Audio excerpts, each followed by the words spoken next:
В 90-е обычная поездка на такси могла внезапно стать в 3 раза дороже.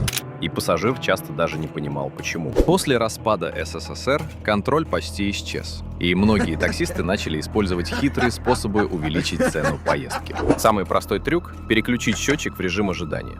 В этом режиме он считал оплату по времени и начинал крутиться намного быстрее. Другой способ – вести пассажира длинной дорогой.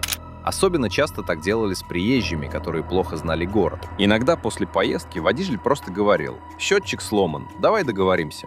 И называл цену в несколько раз выше обычной. Поэтому в 90-е многие боялись ловить случайное такси. Одна поездка могла стоить половину зарплаты.